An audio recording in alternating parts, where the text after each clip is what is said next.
hello, if it isn't the triumphant traveler. And why might you be visiting the shrine? A sign of piety, perhaps? You literally told us to come meet you here!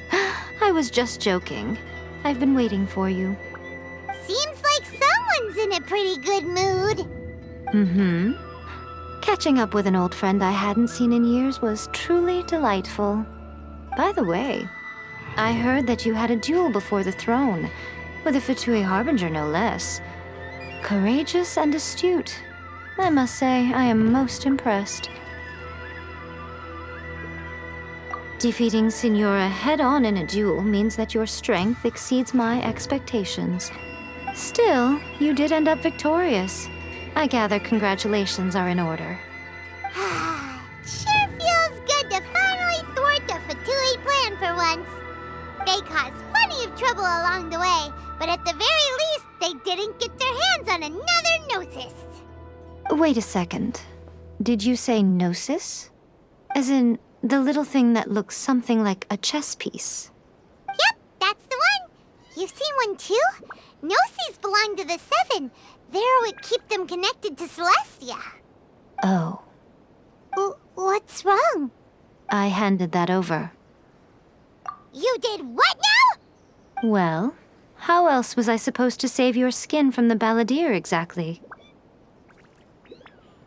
The Balladeer is number 6 of the Fatui Harbingers. In terms of strength, he is superior to Signora. I'm not the kind of person who risks life and limb for any old reason. You did... for once, Paimon just does not know what to say. After A created her puppet vessel, she no longer had anywhere to put it. As her erstwhile closest friend, A handed it over to me, and I've kept it in the Grand Narukami Shrine ever since. She no longer needs the power of the Gnosis, and in any case, she tells me she has severed ties with Celestia. Thus, the Gnosis became not only useless, but also a potential source of conflict. Is that not a good bargain, exchanging it for the one at the core of the plan? Judging by the results, at least, I dare say I struck a good deal. When you put it like that, Paimon has to agree. The Traveler is worth more than a Gnosis.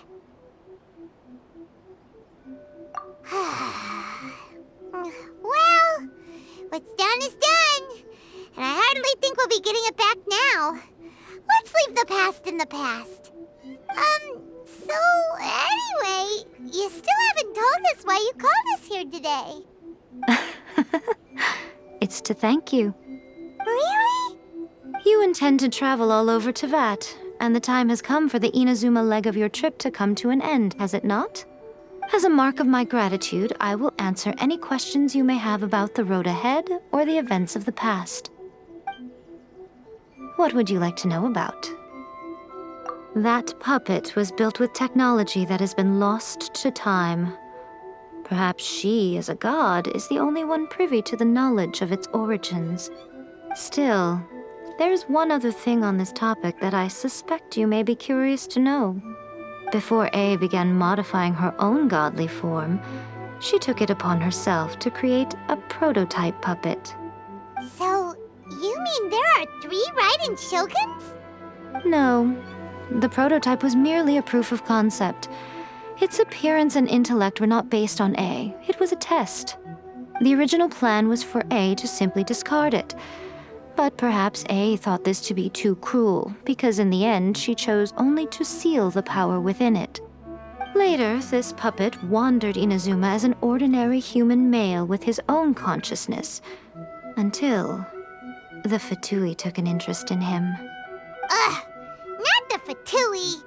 Some eccentric geniuses in the ranks of the Fatui made adjustments to the prototype, not only unsealing his power, but very likely rendering him even more formidable than his original specifications. The object of divine creation is now the one who has taken possession of the Gnosis, and the prototype puppet is now known as the Balladeer. What a crazy story! It is, isn't it? Who can say whether it's coincidence or destiny? I'm surprised an outlander like you is aware that there was once a change of Electro Archon. Few citizens of Inazuma are aware of this. Morax told us. He said that the Electro Archon Ball has passed away. Yes. The truth of the matter is that there were two twin gods, Baal and Beelzebul. Twin gods? They won the Archon War together, and when Baal established the shogunate, Beelzebul became her Kagemusha, or shadow warrior. In other words, she acted as Baal's body double. Beelzebul is A, with whom we are now both acquainted. Baal's name was Makoto. As far as the world was aware, there were not two, but one. They complemented each other, and they ruled Inazuma jointly, so there was no need for the public to know the truth. In fact, the name Baal and the title of Raiden Shogun was understood to refer to both of them. Right up until... Until what? Makoto died several hundred years ago in a war that I was not personally involved in. Since then, A has assumed the shogunate. Losing her sister must have been super hard on A. That was when A began to change. Makoto was her greatest loss. Paimon feels like she understands A a lot better now after finding that out. So what kind of god was Makoto? I didn't spend a great deal of time with her, but my impression was she was a gentle god, who in each moment cherished the beauty of what was before her. Wow. Sorry, I haven't a clue. I'm also unfamiliar with the god you describe. But if you still have doubts about A, I would say they are misplaced. Not only does she not fit your description, but she voluntarily gave up her gnosis long ago, severing her ties with Celestia in the process. That's good to hear. Otherwise, given that I'm her familiar, it could have made our relationship rather awkward, don't you think? Don't worry, we aren't looking to pick a fight with you. I wish you the best of luck. May you soon discover the truth behind it all. As for your sister's whereabouts, I will use all the resources at my disposal to investigate it, and I will also borrow some of Ayato's people from the Shiumatsuban. I'll let you know if I find out anything. Consider it part of my means of thanking you. After leaving Inazuma, I think it would be easiest for you to go to Sumeru. Ooh, Sumeru! We've run into loads of scholars from there on our journey so far. Yes, well, Sumeru is the land of the god of wisdom, where the quest for wisdom and knowledge is never-ending. But their obsession gives rise to some truly inexplicable things. For example, in Sumeru, knowledge is holistically managed as a resource. Knowledge is a resource? Yes. I don't know whether it was the sages or Lesser Lord Kusanali who came up with the idea. Lesser Lord Kusanali? That's a cute name. Oh, you haven't heard. Lesser Lord Kusanali is the deity in whom the people of Sumeru place their faith. It's their chosen term of endearment for her. I'm sure you must have some things to discuss with her too. I wish you all the best. Are you sure? Okay then. Oh, Traveler, do you still have the omamori I gave you? Keep it safe. Is that all you intend to do with it?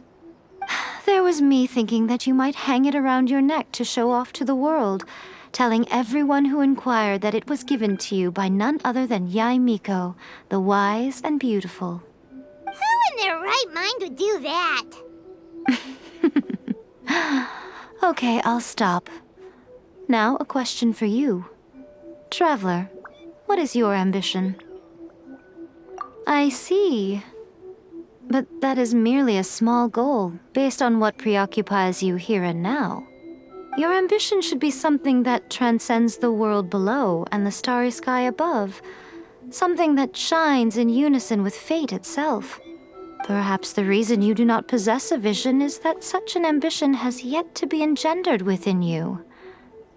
It's a possibility. Continue on your journey, and maybe that moment will come to pass.